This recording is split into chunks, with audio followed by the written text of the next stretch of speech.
You know how to book flights and hotels. All you're missing is a tool to plan the travel experiences you'll have once you arrive. That's why you need Viator. Book guided tours, activities, excursions, and more in one place to make your trip truly unforgettable. Viator has over 300,000 travel experiences to choose from. Everything from simple tours to extreme adventures and all the niche, interesting stuff in between. So you can plan something that everyone you're traveling with will enjoy. Real traveler reviews give the inside scoop from people who've already been on the experiences you're considering. So you can plan with confidence. Free cancellation helps you plan for the unexpected. And 24/7 customer support means you can travel worry-free. Download the Viator app now and use code Viator10 for 10% off your first booking in the app. Find travel experiences for you. Do more with Viator.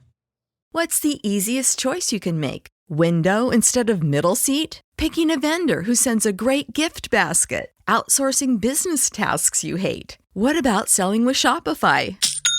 Whether you're selling a little or a lot, Shopify helps you do your thing, however you cha-ching. Shopify is the global commerce platform that helps you sell at every stage of your business. From the launch your online shop stage to the first real-life store stage, all the way to the did we just hit a million orders stage? Shopify's there to help you grow. Whether you're selling scented soap or offering outdoor outfits, Shopify helps you sell. Wherever and whatever you're selling, Shopify's got you covered. Sign up for a $1 per month trial period at shopify.com/try. Go to shopify.com/try now to grow your business, no matter what stage you're in. Shopify.com/try.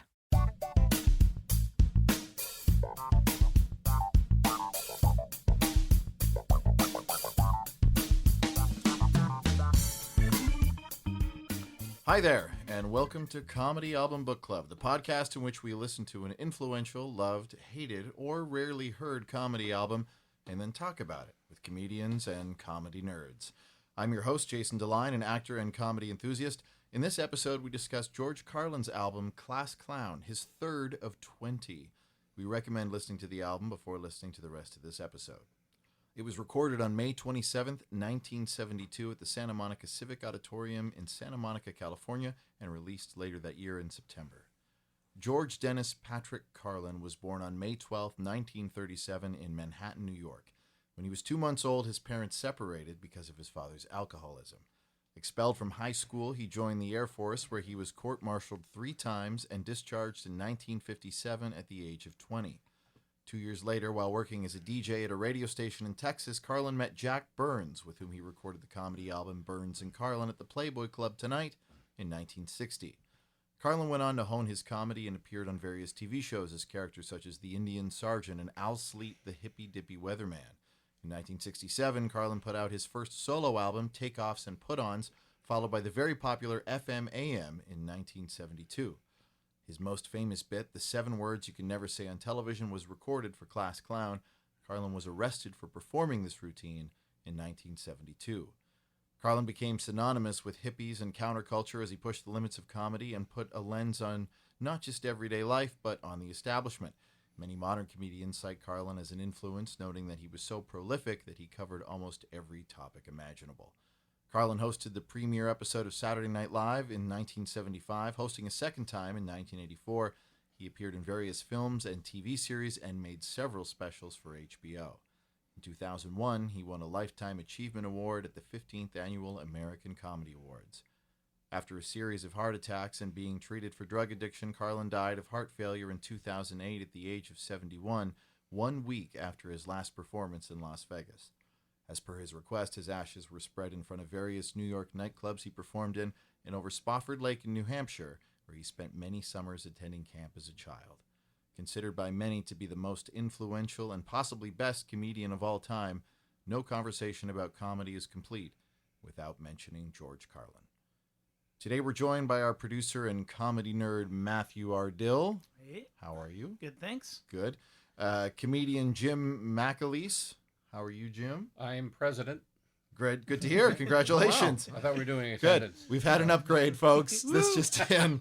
And actor and comedian Robin Archer. Hello. How are you, Robin? I'm good. How are you? I'm great. That was fun. We just listened to Class Clown, and I know you're a huge Carlin fan. Yes. Well, we probably all think are. I guess. we all are probably in some way or other. Yeah, whether we know it or not. Now, Jim has been a stand-up comedian since 1979, and he also teaches stand-up at the Second City. You were there at near the beginning of Yuck Yucks.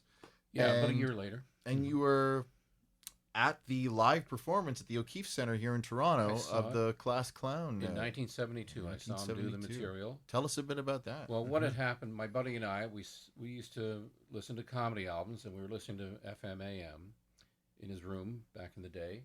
And he says, hey, this guy's coming to Toronto. Let's go see him. And I never even thought of doing that. And so we bought tickets, went down. We're going to see him do the album, right? Right.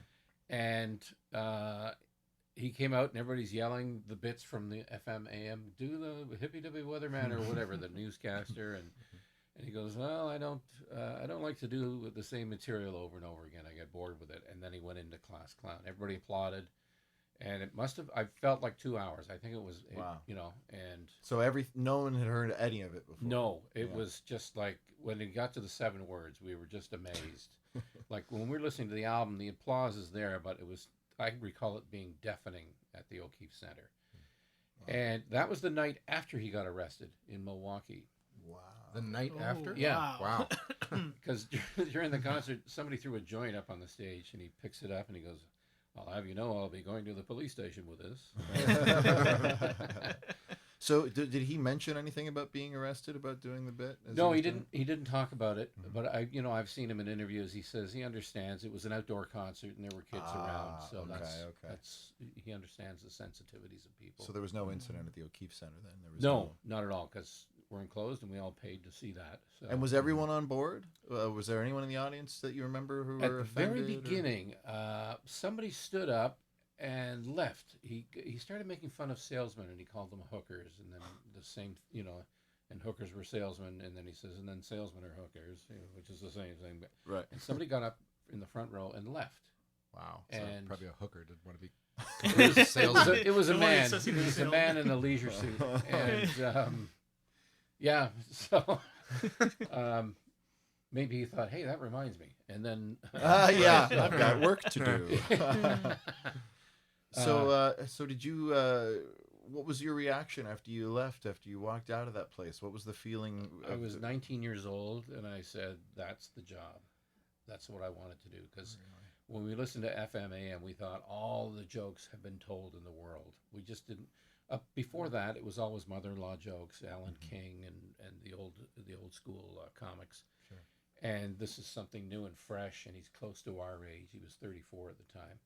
But he was sort of, as he was self-titled the counterculture spokesman, and we just thought it was cool. He's got the long hair and the beard and the jeans. He's not dressed up in a tux or a suit, and it was just refreshing to us. And so that's why when I see today young comics getting into comics that are doing something different, I understand that. If I were a young man, I'd be into that too. So. Yeah, Carlin's the guy for me. That was the job. It took me 7 years, though, to finally find a place to go to perform. And that was Yuck Yucks. And that was my, I mentioned this to Matt in class. I was on 17th out of 19 comedians on amateur night. But I had a routine. I went on stage and I did the routine and got good laughs and good enough to graduate to regular nights right away. Wow. So I was able to perform in front of a professional crowd, a paying crowd, about 6 nights a week. That was my gymnasium. Wow. I was there every night after work, just performing as much as possible. And I was headlining in 6 months. The only thing is, back in Toronto in '79, there were only 17 comedians, so there wasn't much to climb over. So. Yeah, I thought the same thing when you were talking about getting tickets to go and see him. I can't imagine thinking about going to a show like that and just be like, should we buy tickets? We'll just go buy tickets. Yeah. Instead of we got to be online at 8 a.m. Right. Yeah. 6 months before. Have American Express early access. Yeah. Right. Yeah. You couldn't use your phone to buy tickets back then, unless you actually called someone. Yeah. So. Do you remember any of your best bits from those first few For me days? personally, or Yeah. Carlin? You. My first bit was a routine on a hockey night in Canada. Danny Gallivan and Dick Irvin, and having little fights during the game. Okay. And then I would do the 3-star announcement with the English-French announcer in the Montreal Forum. So you're doing characters and stuff. Yeah. Okay. Cool. But I had I don't know what it was. I didn't know how to do this, but I had the savvy from watching comics all these years and listening to Carlin tonight with Class Clown. I noticed he's getting a laugh every third line pretty well. Right. So he knew when to punch it. Mm-hmm. And I was doing that naturally too. When I was listening, I was thinking back about when I did the Hockey Night in Canada routine. I was punching it. I would do somebody would say, I'm trying to remember the jokes now. This has to be the most exciting. Oh, I can't remember the bit now. So It's a while ago. I would always do a fact and then punch it. So Dick Irvin would say, well, Danny, you're right on only one count there. It was the spring of '57, a balmy night if I recall, but it was not the great Rocket scoring that goal. It was his younger brother Henri just breaking into the big leagues. Well, thank you, Dick, you pelvis head. So I knew to come back with something. Right. Instead of just continuing on with a straight dialogue. It has to be a great joke if you make them wait for it. Yeah, well, not just that. Just an audience really doesn't have that much patience in stand-up. They want to hear, okay, we heard your fact. Now we need to hear the laugh now. Don't keep going with more facts. Right. That's not funny. Yeah. Well, they get bored. Yeah. And it's almost like you've missed a beat. It's like you're playing you're playing a song or you're singing a song and you've missed something, and the audience can feel it. Right. And I think he's missed something there. I think often they feel it if you feel it. You know what I mean? Yeah. Like the audience can smell fear Yeah. or unease. And the thing that strikes me particularly about listening to Class Clown is not everything needs to be a laugh. Not everything is supposed to be a laugh. But he's so at peace with just talking and telling that story that there's no tension in that way. There's no fear or concern on the part of the audience or on the part of the listener. Well, there were lines there that really on paper don't get a laugh, right? But it's the way his voice, the use of his voice, and that's from his radio days, I guess. Sure. And he would alter the dynamics of it, like da, da, da, da, da, it's you can hear that he's purposely recording this album to be listened to, and not watched like it is nowadays with Netflix and all the concerts. Right. And we would listen to it like 5 to 10 times a week, and we'd have the phrases, let's call the printer. Remember the thing about the dog crap in the window or whatever, the fake dog. That's right. By the refrigerator. All right, thanks. We'll call the printer. Sure is strange. Those little phrases. But when he was ending a bit, sure is strange, and I think he said that with the novelty store, I think. And well, it's a mystery. I love that one in the religion one. Well, it's a mystery. That's the priest coming back at them. Yeah. Can't answer that. Well, it's a mystery. I think one of my favorite lines in the whole album is the thing of like, well, they made questioners out of us. Yeah. And they That's didn't what have any comics are. answers. Yeah. And that's a very poignant line, though, because most comics, we are questioners, and that's how we come up with material. Why is this? Or what if we did this? Well, and he's one of the first guys to really be bold enough to question religion publicly like that too, and to not be afraid of it. And again, it speaks to that confidence where even the most controversial topics for the time, he does it with such an easy breezy way about him. Yeah. And this album sort of goes in and out of that stuff very subtly. Like there's a lot of juvenile humor in this album. Like there's probably 5 minutes worth of fake farts and how to do them, and he talks a lot about the actual Class Clown and the things that they did, but then he starts getting into some subversive stuff about education, about religion, and about the establishment in general. It's almost like he's trying to subvert your expectations at the top by setting the bar really low, and then when he comes out later with this really heavy stuff, that it's like, oh, there's more here. So it's kind of a sneak easing attack. you in. Yeah, and there's a few jokes where I wrote down it's like sneaking stuff in, where he's just like, oh, you think this is about something silly like dog poop, but it's actually a subversive comment about American capitalism. Yeah. So it's like it's really like he's really like easing people in, and I think it's because like I'm thinking because it's the audience is so not used to that. Yeah. I mean, it's still such a novel concept at that time for comics to be like. That's a good exploring insight that. because I mean he mentioned the Vietnam War, and don't forget a lot of America back then was very right wing. Yeah. Like we saw the protests, but there were a lot of people in favor of the war Yeah. because of the fear of communism, the domino effect, and eventually to be on the shores of California. Yeah. And so, he's subtly coming.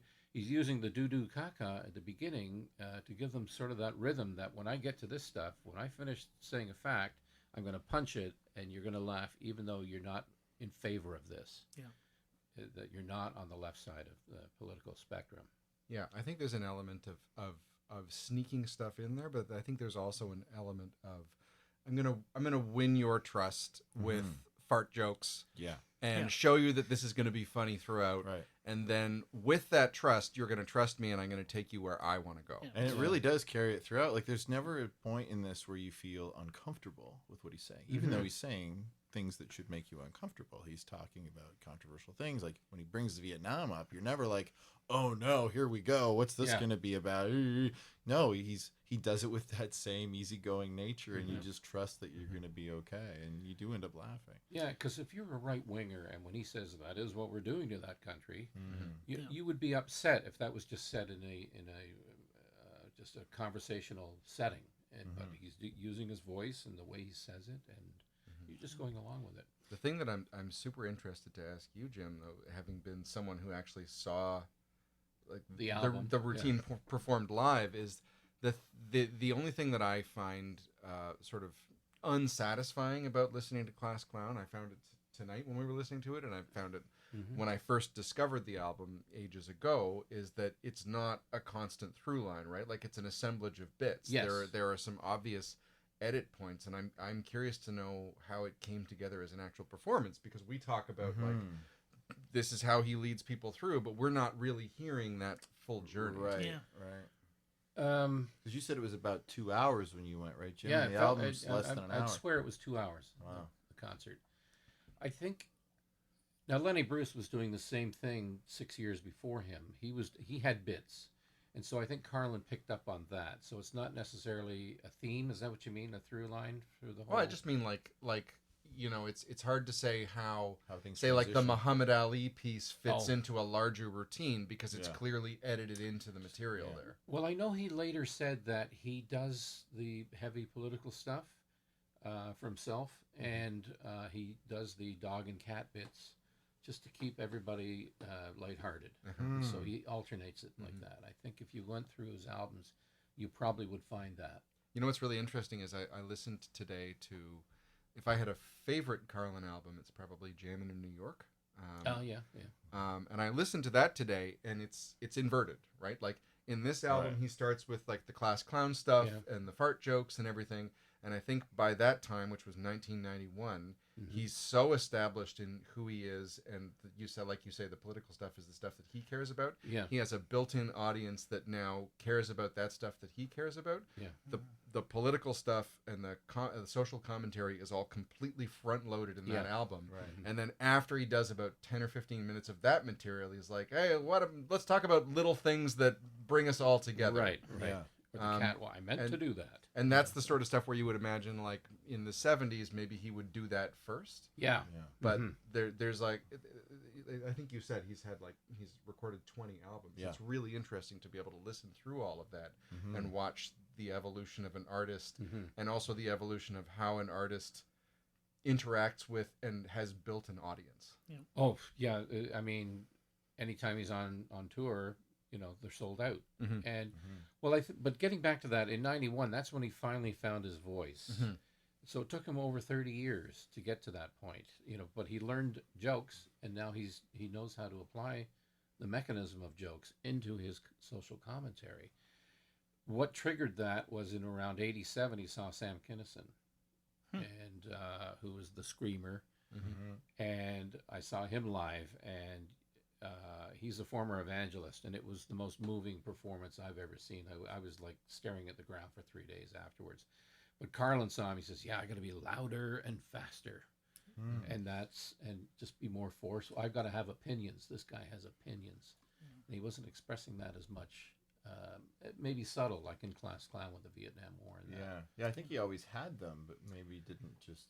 now think he could hit them as hard. Yeah, Which it's interesting though, because towards the end of his career, like I think he tipped over. Yeah. Like Yeah, he went. yeah. Because it was just literally just rants. Yeah. I watched stuff from one of his last specials, and it's just like he's literally complaining about the things he's praising in Class Clown. He's complaining about education being, open to all and without uniform. Like he's complaining about, some of the same themes. Interestingly, like the ecological and commercial behavior in America is still there, but it's like oh, I think he's just really angry at this point, and I think he's kind of lost that thread that made him so special for so many years, where he was able to find that balance. I think the sharpness of the thought is still there a lot in those later albums, like Complaints and Grievances and Life is Worth Losing and things like that.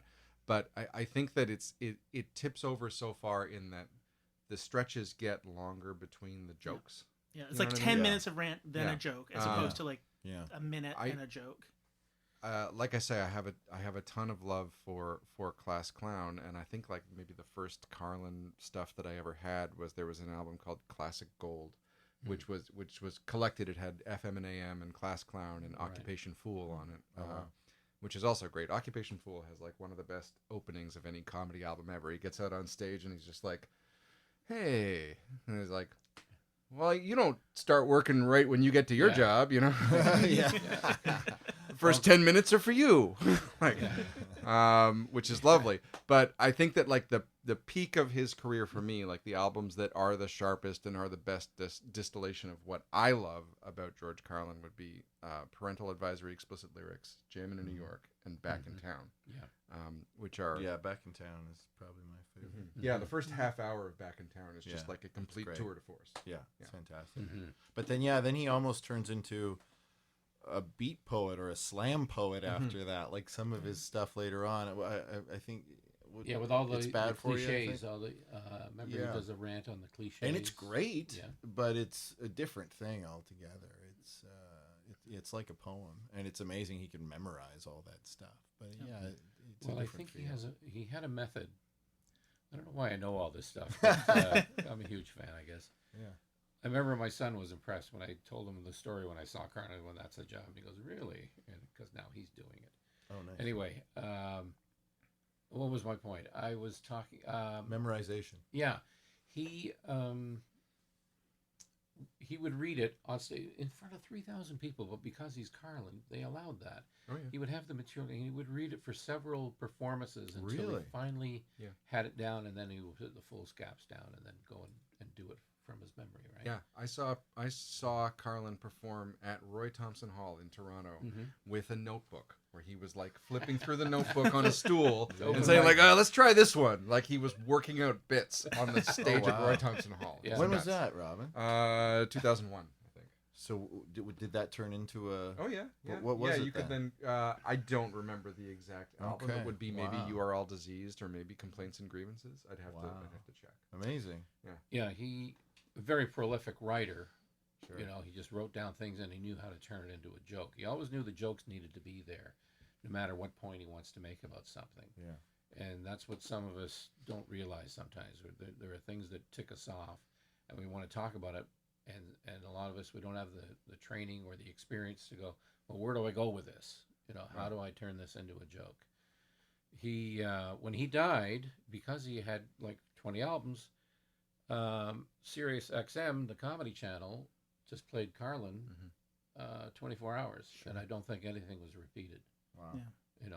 So that's the goal you want to get. Yeah. And he was working out stuff in concert because he was working towards his next HBO special. Yeah. Right. And what I find so impressive about his body of work too is it's something that's always in motion. Like you listen to that first album, it's very straight men in suit sketch. Yeah. Very constructed. You mean the Burns and Carlin? The Burns and Carlin. And then FM and AM is 50-50. The first half is the stuff for him. It's his new. He's finally figured out, and I listened to the memoir of his daughter, and like she talks about how he realized, no, I don't like the Indian sergeant. I don't like the wino radio and all these characters. I want to tell my truth. Yeah. So he does that album, and you can hear it's like there's a distinct break between those two sides, and then comes Class Clown, and it's like in every album, it's like he never stopped learning, and he never stopped adapting as an artist, which a lot of comedians don't do that. They find their happy place, and then they stay within that box. Well, and that's what makes it interesting to me is like a lot of Carlin fans have different favorite albums. Like I was reading earlier, like what are the different eras of Carlin, and some people try to make it as simple as young Carlin and old Carlin, but I mean it's almost like every album is its own era. Like you can distill it into that moment in time and how he's affected by that moment in time, what he wants to talk about, how he wants to talk about it, how he's feeling, what drugs he's on. Like, you know, that's kind of fascinating. Well, he was constantly reinventing himself. Yeah. Like by the end of the 70s, he was a parody of himself. He was fading out almost. And we all, you know, because I think even Rick Moranis was doing there's that SCTV. SCTV There's no green Beats wine. thing. And apparently he was like really upset by that. Was he? Yeah, like Well, that just he was probably- like, because it was a realization that he is a caricature of who he was a decade ago. He's like, I'm a joke now, and that drove him to change even more. It drove him further to create and be more unique. Just a thing about Class Clown again. That's probably my favorite album, even though I haven't listened to it in 45 years. It's because I had it burned in my head after listening to it 100 times. The credits on the album, on the liner notes, is thanks to Leonard Alfred Schneider for taking all the chances, and that's Lenny Bruce. Yeah. Right. And that's really who his big influence was. Just he saw that this guy has opinions, and he's doing this, and that's where he wanted to be. And he felt because he was 30 at the time, he was sort of in between like the 40-year-olds and the 20-year-olds, and he wanted to relate more to the 20-year-olds. Yeah. And that's how that came about. Yeah, it's interesting to me that Lenny was such an influence on him because I feel like he became closer to Lenny much further down the line. He was much more accessible than Lenny for the average comedy fan. He was less the sort of pontificator, you know. Yeah, a lot less confrontational. Yes. Yeah. But the cadence is there. Like there are moments on that on like that album on Class Clown where I'm like, oh, I can hear just that flow. And I mean, maybe it's because they're both like New Yorkers who grew up in the same kind of, you know, melting pot of influences. But there's just that sort of like how he breaks into a voice here and how he leans into a joke there. And like, I can hear it, but I mean, like he's emulating like an inspiration and a mentor. But very much more laid back. Yes. Like Lenny had a very kinetic, like caffeine like sort of energy to him, and Carlin definitely had an energy too, but he embodied that hippiness around it too. That's the thing. Like I find interesting about, especially during this era of Carlin, like he feels very laid back and chill, and like you hear like the mountains of cocaine that he was consuming at the time. I don't get that when I listen to it. It's like you think cocaine-y 80s comedians like but this is just he's very like chill. He's very like I think it was probably more LSD in this particular time. He was around this time. Like he was. I thought coke came a little later. He and his wife were both doing it on a daily basis. Really? Yeah. It was around in the late 70s. Yeah. And it was considered safe. Yeah, because it wasn't illegal. It was just a thing that people did, and like so apparently, and his wife at this time was like going into rehab and stuff. Like she almost died from a mix of Quaaludes, cocaine, and alcoholism. Yikes! So it's like just a crazy like, and so it's like I don't hear that at all. Like which is interesting. Right. Like it's just like there's a commitment to his material where he's like, okay, well, this is my drug of choice, but that doesn't get in the way of my performance, which is interesting to me in a way. Well, yeah. Do we know if he was ever high during any of these recordings? I don't know. He looked at the one he did in Arizona in the theater in the Round. Oh yeah, just Carlin looks on Campus. I think. Glazed over. No, I think it's after that one. Is it after that? Okay. Before or after that one, but it's he's just I know the in recording. a circle, and I forget the bits from it, and I don't know if I've only seen the video. I don't know if I've listened to the album or not on that one. I probably did, but I just remember his eyes just really I want to say the album is Playing with Your glazed Head over. or something. No, I think that was even later Was that too. even later? Okay. But you could see that he was. Yeah, when you watch the affected. video, you go, "Wow, that guy's really." stoned." But you Really? never, if Yeah. you just close your eyes and listen to the material, you don't hear it. Yeah. You don't hear, Yeah. like his voice coming through his jokes is Yeah. so Yeah. clear and it's so realized. It's just astounding. Actually, now that I think of it, it was HBO. Because there was a disclaimer at the beginning of the show, a woman disclaiming about or talking about how Carlin has he's using words to make a point and things like that. And I just it looked like, is he going to get through this? You know. Wow. Sorry, Jason. I think you had a point there, but Oh no, I Okay. rarely do. I fake it. we'll edit that out. I think one of the most like you said, he's got a lot of eras to his career, but I think one of the key things that he carries through all of those, like maybe not the Burns and Carlin era, but beyond that, I think he has an amazing ability to sound unrehearsed.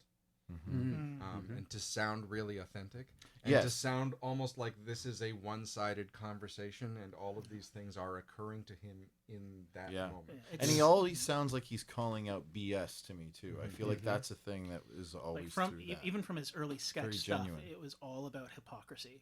It's Yeah. all about hypocrisy and commercialism, Yeah. and that rings through from the beginning of his career to the end of his career. Yeah. Like that theme And interweaves between all of it. because of that feeling like, almost off the top of your head, it feels like you believe everything he says is what he feels about it.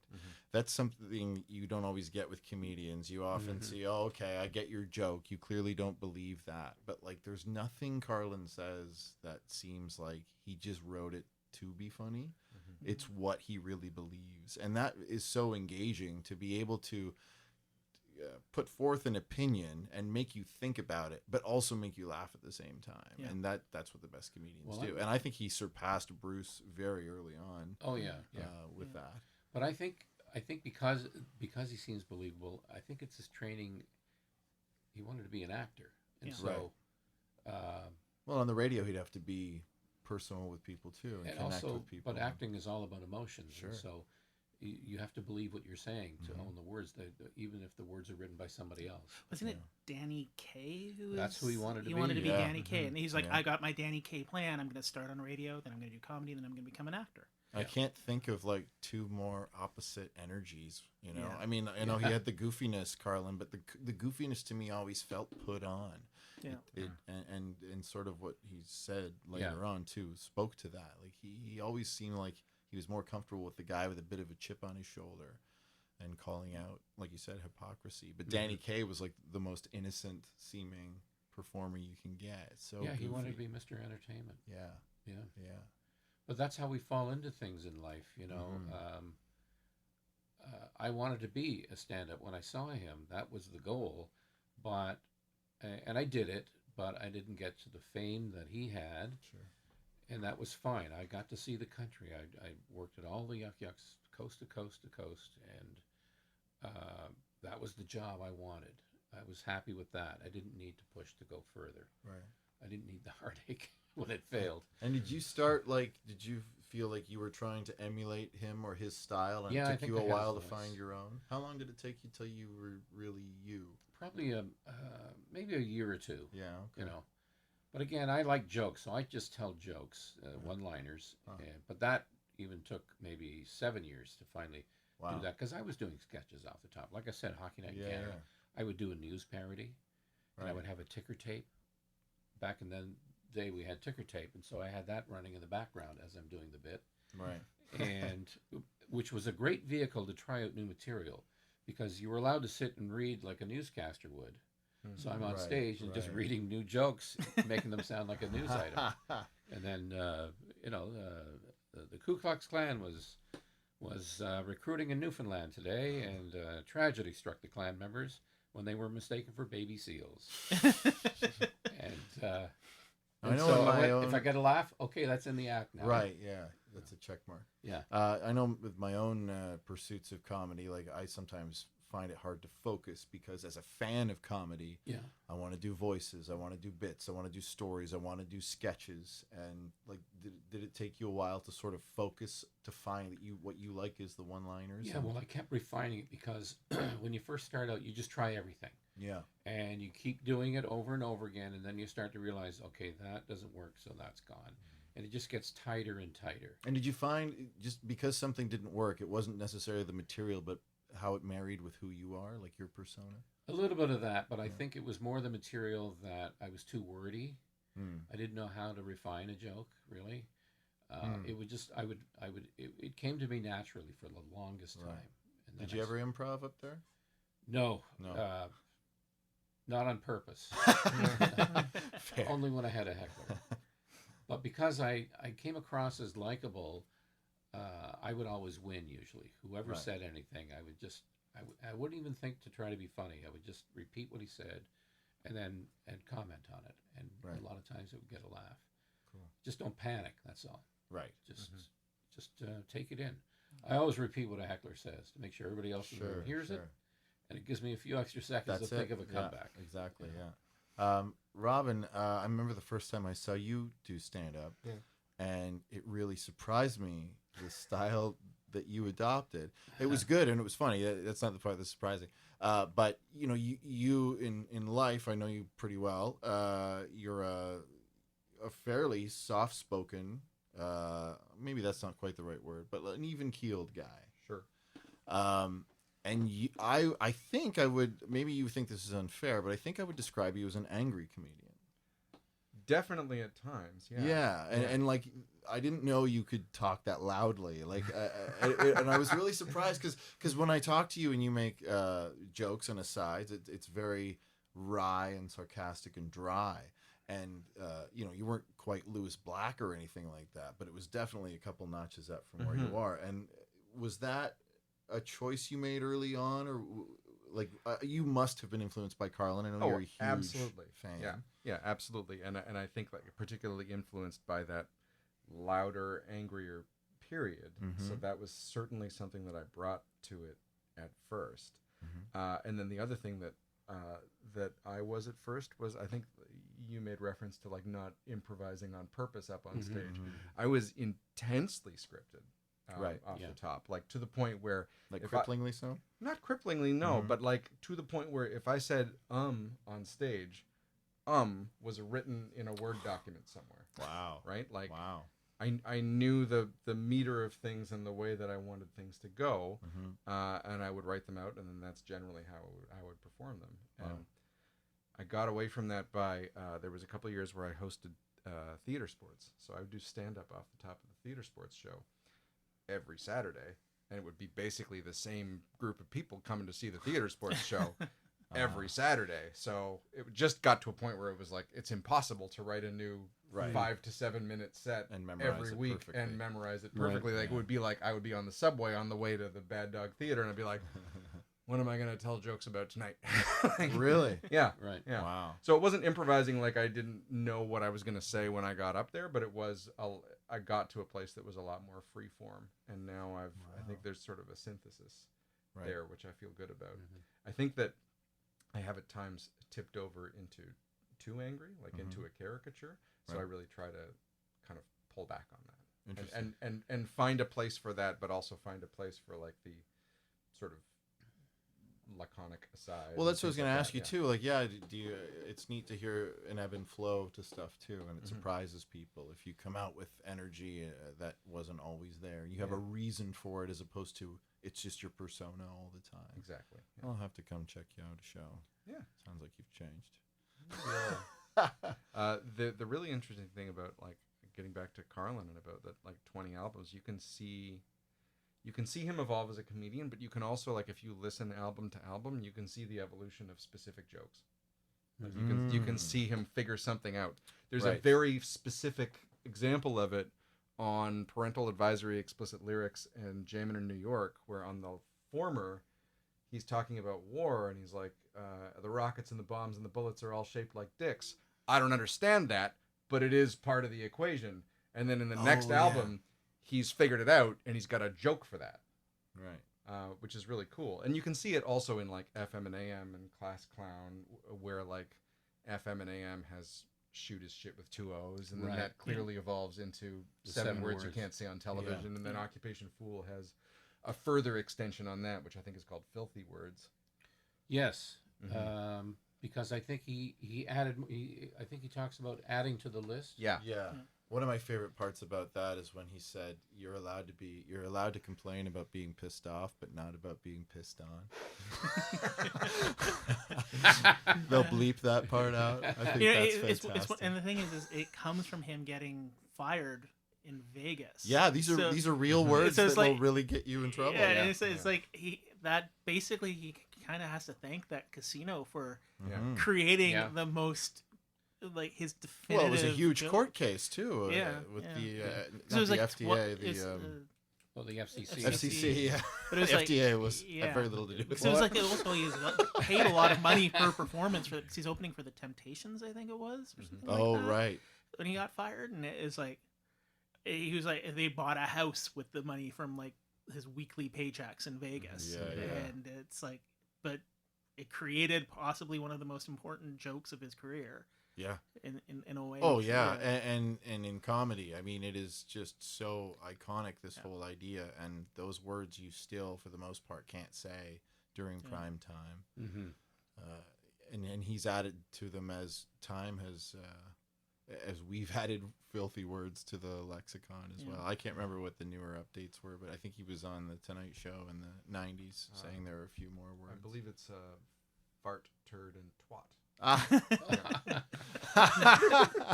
Forgot about that. Yeah, I love that they're all funny words too. Well, the thing, I was a young man. I was 19 when these albums came out, FM and AM, and FM, AM, and Class Clown, and it was just unbelievable to hear the word shit or the 7 words heard in public when you're in a place you know there are rules that you're not supposed to say these words in public. So that it's very risque to us at that age, you know. So, and it's just, it seems like comedy got more and more extreme from that. It started there, and then each generation that came along tried to push the envelope a little bit further. You know, and like Yuck Yucks, for example, was very successful in the early days.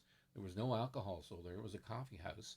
Oh wow! And so on a Friday and Saturday night, it was filled with 17-year-old kids from high schools. Oh wow! Because they would go back on a Monday morning to school and go, "It's great. It's not like TV. There's swearing going on." You know. I just love how much he really thinks about every single thing that he says, and every single thing that carries through all of his material. He never feels like a guy who went like, "Oh, that's a good joke," and then that's all he does on that subject. He exhausts it, and in very clever ways, like really deep dives on it. And I loved the, I think it was in the New Yorker after Carlin died, Jerry Seinfeld wrote an obit, and the sort of the theme to that was Carlin did it. He said, we would sit around and talk about, what about a bit about this? And they'd say, Carlin did it, and way better than we could ever think about it. And then he said, and of course, like, we're all sitting around wondering who's going to die first, and Carlin did it. That was kind of the end of the obit. But it was neat to see how much he revered him and how he had covered so many things. And like, it's interesting to me, Jim, that you said you heard that FMAM album and said, well, every joke's already been done. But then he tops himself. Like, there's just, it's limitless what you can joke about, even though it feels like, well, when someone puts out something that good and that exhaustive, that it's done. Well, but he kept proving wrong just himself. Well, like I say, I thought every joke had been done, and then I see him do Class Clown and went, that's the job. So there's more jokes to be written. Right. For me, I was such a fan, but I purposely avoided doing what he was doing. I went the other route, maybe old style one-liners. Right. But I was doing it. I was just happy that, I just didn't want to copy him because that's all I'll hear for the rest of my career. Sure. He's just Carlin. Well, I mean, I think it's, he's almost so omnipresent that you could charge any comedian with copying him at this point. But it's like so Lenny Bruce kind of not created, but he forged that seed of confessional comedy. Yeah, and like you that said, the personal rhythm, perspective and that rhythm the and stuff. energy. But Carlin made it accessible to everyone, Yeah. and I think, and then from that you get all these other comedians kind of growing out of that, and I think mainstream comedy owes a lot to Carlin now.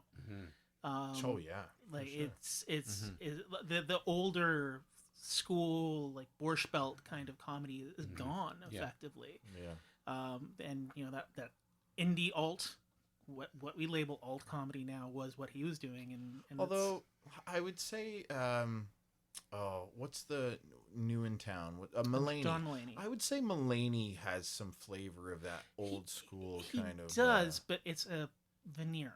Yeah, there's a sardonic spin on it for sure. It's so I mean, it's a deliberate choice too. Yeah. Which is like, he's like, okay, this is the voice of the day. I'm going to create something that's a distinct brand. Yeah, that's very and different. I like it because it's not quite the caricature that some people do. No. A lot of people make fun of vaudeville Yeah. for like a bit, but I feel like Mulaney almost embodies it. Yeah, And it's just just- uses modern sensibility. it's honest. It's very earnest. Yeah. Yeah. And he comes Absolutely. across that way. Yeah. But he's got a very dark heart, and it's great, the jokes that come out of that earnestness. Yeah, and it's interesting too in that we're sort of like reached the point where everything, like Carlin's legacy has become so pervasive. Now we're having people turning the other way and creating comedy in a voice that's sort of in that men and women in suits and dresses and that old fashioned sort of sensibility to cut through the noise. Yeah. Which was still part of his stuff in the beginning. Like it's interesting how his voice kind of got distilled, like being brought up by people like Bob Newhart and Nichols and May. I mean, I'm sure is stuff that Carlin was listening to, and like when you listen to Burns and Carlin, it's very much that kind of thing. And John Burns, he was like part of that first Second City crowd, like him and Jack Burns, Jack Burns and Robert Klein, Avery Schreiber. Avery Schreiber, Schreiber, like his partner afterwards. They hooked up at Second City, and Elaine May, Mike Nichols and Elaine May were part of the birth of that as well. So it's like this stew or these different voices. Yeah, sort I of love all that came era from. because you can hear the old school sort of cheesy stuff that's still very much in the structure of what they think comedy can be, but you can hear that modern sensibility just sort of bursting, wanting to come out, and and then Carlin just sort of threw open the doors for everybody. Yeah. It's like Lenny took all the chances and Carlin picked up the ball and ran with it. Right. Yeah. He knew how to sort it out and make it mainstream, I guess. Yeah. Well, I think he made it funny. I mean, I don't think Lenny Bruce is the funniest guy. I respect him, and he, like you said, he took chances. Yeah. But what he did, like you said, is just, we can do whatever we want. Cool. Yeah. And now I've got stuff that people will actually laugh at because it's controversial, but I can write it better than the stuff Lenny was doing just for the shock value. Yeah. Although I still love some of that cheesy old stuff. I think the album we did, the Bob Newhart album, the Button Down Mind of Bob Newhart, is to me one of the greatest. Is that the one that has like the Abe Lincoln and it's all one-sided phone conversation. It's like one of the driving instructor and things like that. Well, that's the thing with Bob Newhart. Bob Newhart, I think, is like Seinfeld, because there's this bit that Mulaney talks about how Seinfeld is way darker than people realize, whereas Seinfeld has this bit about going to the theater, and when he's done in the theater, he's got his drink in his hand, and he just lets it go, because that's not his responsibility. The people who work there, they're there to clean up after him. Which is a super dark concept, and I think Newhart was sort of like that too, and I think that's that through line of like, you're working in something that on the surface is just completely straight and completely innocuous and completely welcoming, but there's that little dark scene, and watching Newhart's material, like his TV shows afterwards, all the way up to the finale of the Newhart, where it calls back to his first TV show in that strange way. He wakes up in the Bob Newhart show, I think. Yeah, in bed with his wife from the first show, and it's like Yeah, one of that's the like greatest. so layered and so well thought out and so dark in a way, because it's like, oh, And these people gutsy. didn't exist. You know, they're like all these like seasons of people. They were a figment of his imagination. It's also very gutsy because there are many people who never even saw that Yeah. original show. I watched Newhart with my family, but I'd never seen the Bob Newhart show. Like that alienates so much of the audience. Yeah. It's amazing that the network let him do it. Like But, it's yeah. just such a 180. Which is why it's so like, I think the contrast of Carlin versus say a modern voice like Mulaney is so interesting, because they're both able to take similar themes and just approach them in such different, distinct ways. and they subvert it for the They time subvert that it, they're in. yeah, in different ways, and it's like, and they both have value, and they both like Mm-hmm. Carlin ages well. Like you listen to his albums, for the most part, you laugh at all of them. Yeah. Lenny Bruce, we did Carnegie Hall, the Yeah. Carnegie Hall session, and That was a slog for me. it was. I'm like, when I put it in context, I'm like, oh, I see what he's doing here, so Sure. I can intellectually deconstruct a joke. But it's not time. But I'm not laughing. No. You know, so, yeah, and it's I think people were laughing because they were surprised more than anything. yeah. He was jazzy. He was Yeah. very jazzy. I He was a think- beatnik. I think there's a thing about a lot of Carlin's material over the years that, like, maybe more than any other comic that I can think of, where you listen to it now and you're like, oh, is he talking about now? Do you know what I mean? Like, Oh Yeah, God, yeah. oh, like yeah. America the Beautiful, like Australia's Oh, on yeah, fire. yeah. You know That that song is he sang, so yeah. it's almost prescient. Sea You to know, oily sea. Yeah, it's like completely relevant to now, and like almost all of his albums have at least, like I would say all of his albums have at least one joke, if not an entire album that it could easily be coming out yesterday or Yeah. tomorrow. So many of his Yeah. political observations are Oh yeah, still very relevant. like I say, I listened to Jammin' in New York as well today, and there's a thing in there where there's a bit about entropy, and in it he's like, you can see the fabric of society just now beginning to come apart at the edges and the seams, and I'm like, he knew. Yeah. Yeah. Is that the one where he's talking about the Earth and it just flicks us Yeah. off like fleas? Yeah, it's like the planet is fine, the people are fucked.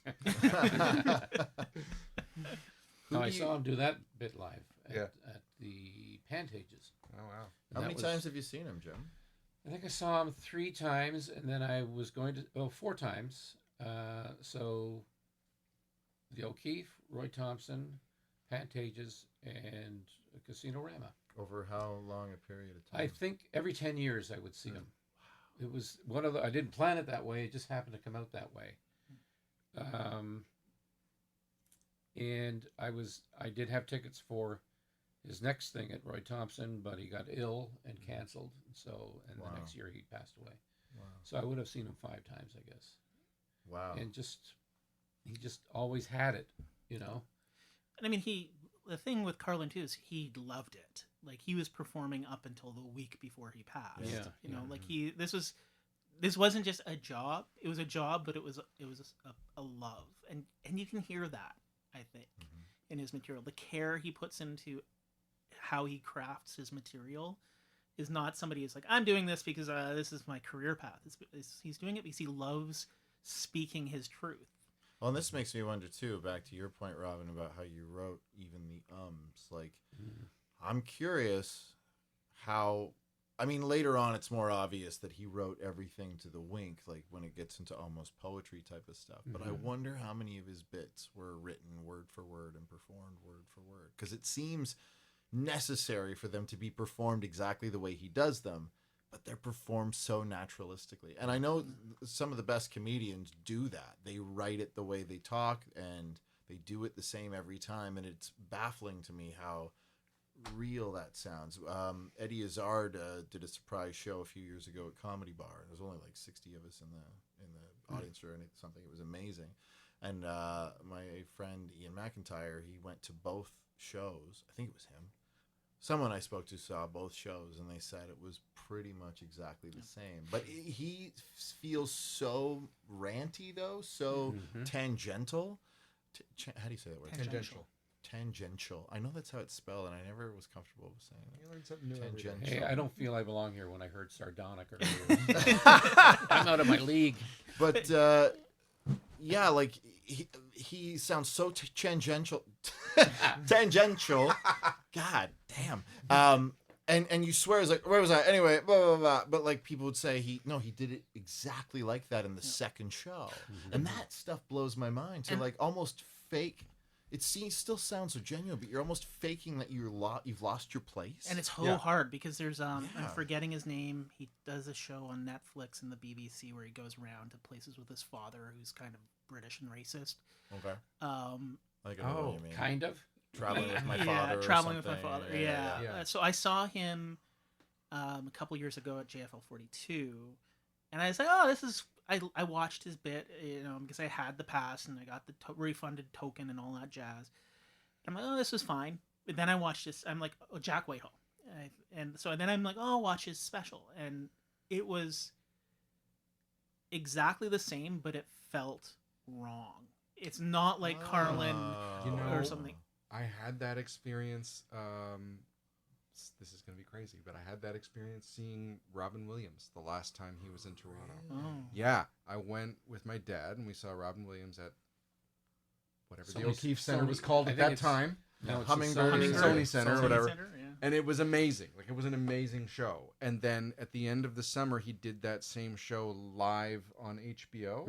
And I watched that performance, and it was the same performance, but it didn't land for me at all. Yeah. Just too rehearsed.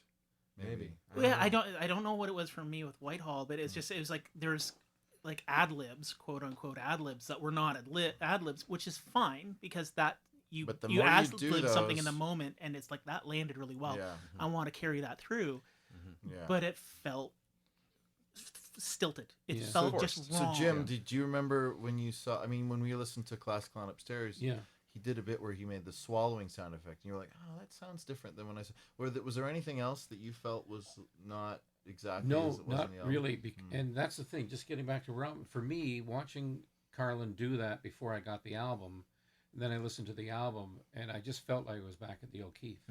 So it didn't bother me that I'm hearing it word for word again. That's what I wanted to hear. Sure. And that's that's a big problem with a lot of audience members. I've had people come up to me after the first show and they went, "That was fantastic. We bought tickets for the second show." Oh my God! Oh, Like, no. what are you doing? But Woody Allen said, you don't write a new act right in 2 hours. So Woody Allen had said that happened to him, and he said, "Why am I concerned about that? My act is an act. It's a play." And I do it the same every night. You wouldn't go to a Cat on a Hot Tin Roof and then see the second performance and expect different dialogue. Yeah. No. So it's a piece of art. And so like Eddie Izzard, he's just working that out, getting it polished maybe for his TV special or something. Yeah. So it's a bit, it is disappointing to see them do the same stuff. But it's not even just I expect it. I mean, I know enough about comedy that I expect that, but there's just some people who are able to achieve it, and Carlin is one of those. Yeah. It's like it never feels stilted or faked. It feels genuine every time. And I can listen to an album a million times. I could watch a special a million times, and it feels fresh. No I matter think how that's a many times. skill though that isn't talked about a lot. Like he's able to discover it in the moment every time. Yeah, that genuine, like sort of what you're saying before, Jim. You have to be able to be an actor. You have to have to find that emotion again and find the excitement and what you need to deliver the joke properly. Yeah, for me, I was just happy that I knew I had an act that worked anywhere in Canada. And so I was just, this is fantastic. I can go on in front of 200 strangers and make them laugh. Brent Butt even said to me, he says, "Man, when you're on stage, you're like the happiest guy in the room." It's just because I'm in my zone. I don't Nobody know can if touch me. I don't know if that's a compliment, Jim. No one else was laughing, Jim, but you were having a great time. I didn't even notice they weren't laughing. I had the best time. The joke was me. What do you mean? They're on their feet and walking and walking out the door. Gentlemen, what do you think is? It's a crazy question, but a modern day equivalent. Like, who is someone who? I mean, someone younger than say Seinfeld. I think Seinfeld is probably the most obvious passing of the torch. But you think Seinfeld is the passing of the torch from Carlin? Well, I mean, it's funny because like when you said he wrote the obituary, I'm going to search that out and read it. But I always, when I was younger, like when I was consuming Carlin albums in the 90s and Seinfeld was doing Seinfeld in the 90s, I always saw them as like diametrically opposed. Well, I mean, Seinfeld definitely doesn't have the anger in most of his material, but I think the sharp eye for observation. Yes, yeah. So the like exhausting of a topic. Now, when I go back and I think about like what Carlin was doing in like 81, right. Like a Place for My Stuff. That very clearly is very Seinfeld. What evolved into the Seinfeld observational comedy rubric. Yeah. I always felt that Seinfeld was Carlin in a suit. Oh, that's interesting. You know, that's a great way to put it. And almost he found a way to really, he'd have an observation, but he knew how to make it an even stronger punch and tags. And now, mind you, when I listened to Class Clown tonight for the first time in years, I can hear him with strong punches at the end and tags. So for a long time, I felt Seinfeld was just a guy who figured out Carlin and then knew how to add something more to it. Right. You know, because Carlin used to have observations like, you ever notice the handrail and the escalator goes a little bit faster than you do? Yeah. But then there was nothing after that. Yeah, he would just move on to another observation. Because it was new. We're all sitting there going, yeah, I've noticed that, right? Have you ever heard this? Where are the good scissors? Yes. Yeah. But yeah, then nothing doesn't attach to anything. But yeah, Seinfeld was good at making a whole bit around something like that. Yeah. He rejuvenated airplane material. I mean, his whole bit about the little bathroom on the plane and the Wolfman shaving, like, I think it's fantastic. Well, it's interesting how, you know, in the 90s for me when I was doing stand-up, if you were doing dog and cat jokes, you were a hack, okay? Right. But now there's no such thing as being a hack. Bill Burr does like 9 minutes on the pit bull that his girlfriend brought home. Right. So there's dog material. So it's all about you finding an angle and an emotion to attach to it. Bill Burr is an interesting name to bring up because he's sort of an angry blue-collar kind of guy, anti-establishment. I'm not the biggest fan, to be honest. I think he's a little inflammatory for my taste. Takes a while to get used to him. But yeah, like he's when people joke about like beating their wives and kids and stuff, like that stuff for me is a little it's hard for me to laugh at. But yeah, he's a similar energy maybe. Well, who would you say is? I mean, if you'd asked me a few years ago, I might have said Louis C.K. Yeah. But I have always had this relationship with Louis C.K.'s comedy where like 50% of what he's doing is the thing that I love most about comedy and the thing that I look for when I go to consume stand-up comedy. And then the other 50% of it is 100% not for me. Yeah, he tends to ruin himself often. Like even if vulgar and Chappelle is a bit like lazy. that for me even too. if you go back to like his earlier stuff in like, you know, the mid 2000s, it's like 50% amazing observations about, you know, life, and the other 50% is him shitting on his wife. It's lazy vulgarity, which I don't like at all. No. I sometimes literally. Yeah. I think if I had if I had to choose somebody, it would be Patton Oswalt. Yeah. Because like Bruce begat Carlin. Carlin begat Hicks. Hicks begat Patton. It's like they've literally, in each case, they're like people who I feel like had interactions and had like inspired and mentored one another.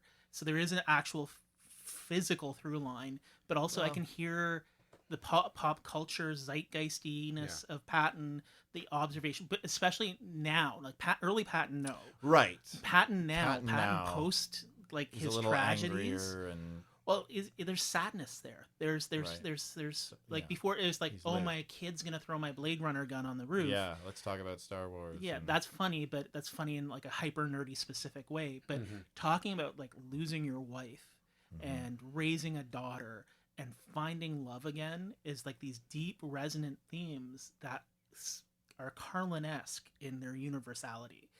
So I think I wouldn't say 10 years ago Patton, even maybe 5 years ago Patton, but Patton now I think is an avatar of that same kind of truthfulness in your comedy that Carlin was. And does that come back to what I think you said it earlier about being confessional? Yes. That's the thing. Yeah. Go ahead. Please go ahead. Well, I was just going to say my observation about confession. Sometimes it's just People are just up there and just confessing, but there's no joke to it. Well, that's the thing. That's the talent That's what that where it's Carlin gotten to. has and that Patton has. Is there's still a joke there, Yeah. and some people don't recognize that or understand that, but both of them knew. Oh, I still need to make people laugh. It's not just they're not paying me to be like for me to use them as a therapy session. They're paying me to make them laugh. And they remember that, and that's I think the trick, and that's where I think that connection comes from. The other name that I would say, who is maybe a little bit younger, who I forget about, and I shouldn't, is Mike Birbiglia. Oh yeah, Yeah. Well, I was thinking about him earlier when Jim was saying, you like one-liners, and I was saying how the audience, it has to be a great joke for the audience to wait for it. Mike Birbiglia has such a slow pace sometimes and such confidence in his story, and he will make you wait. And sometimes it's not a joke, sometimes it's not a laugh, sometimes it's a heartfelt thing, it's a sadness or something, and he's just a master storyteller. He's in a class by himself. Anyway, you were I agree. I agree with everything that you said. Yeah, like he's I haven't seen the new one, which I think is called The New One. Nor have I. Want to come over and watch it? Yes. Yeah. But yeah, his confidence to be able to go that long without a joke, knowing that he's got them wrapped in his story, is fantastic. I think one of the greatest examples of comedic storytelling is on Thank God for Jokes. There's that segment in the middle about, it's the Massachusetts segment, which is just brilliant. I'm not sure I remember that. It sounds ridiculous. I'm not going to try and recount it here because I can't. But basically, he says, like, me and my wife were going to Massachusetts and we called it Massachusetts, and that's It just funny. goes on too it's just long. a stupid joke.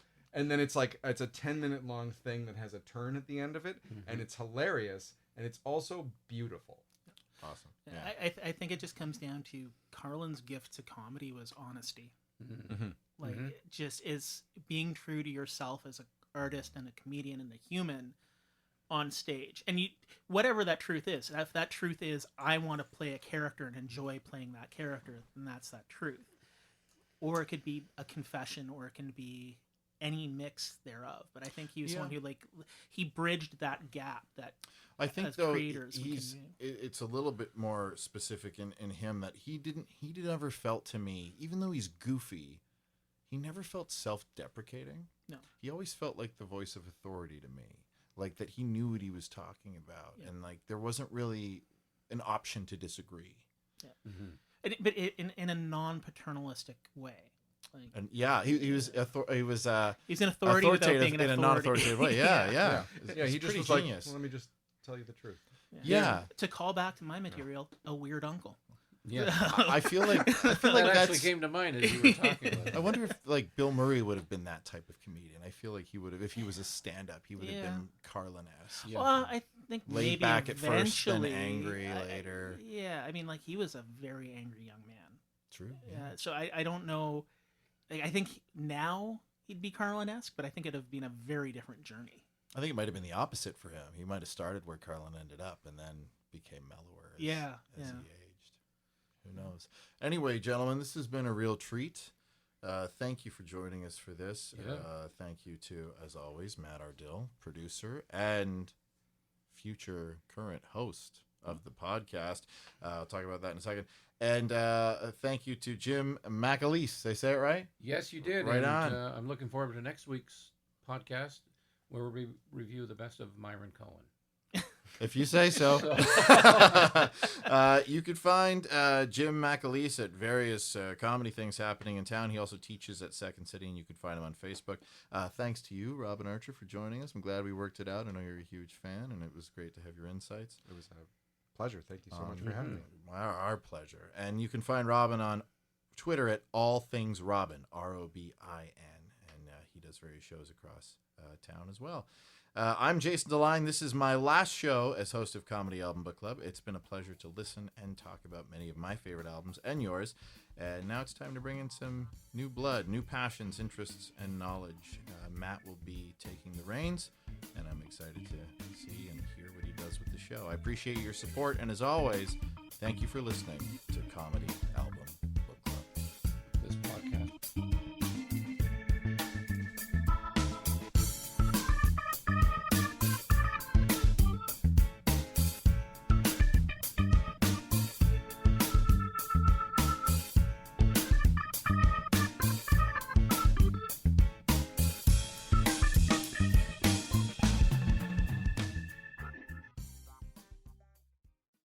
You know how to book flights and hotels. All you're missing is a tool to plan the travel experiences you'll have once you arrive. That's why you need Viator. Book guided tours, activities, excursions, and more in one place to make your trip truly unforgettable. Viator has over 300,000 travel experiences to choose from. Everything from simple tours to extreme adventures and all the niche, interesting stuff in between. So you can plan something that everyone you're traveling with will enjoy. Real traveler reviews give the inside scoop from people who've already been on the experiences you're considering. So you can plan with confidence. Free cancellation helps you plan for the unexpected. And 24/7 customer support means you can travel worry-free. Download the Viator app now and use code Viator10 for 10% off your first booking in the app. Find travel experiences for you. Do more with Viator. Looks like you need a vacation. Enter the 5-Hour Energy Where Will the Tide Take You sweepstakes. You could win a $10,000 dream beach vacation. Imagine jet setting off to a tropical paradise, having fun in the sun, or diving at a gorgeous reef. It's up to you. No purchase necessary. Go to 5HETide.com for official rules and to enter. That's 5HETide.com. Enter today. Ends June 30th, 2024.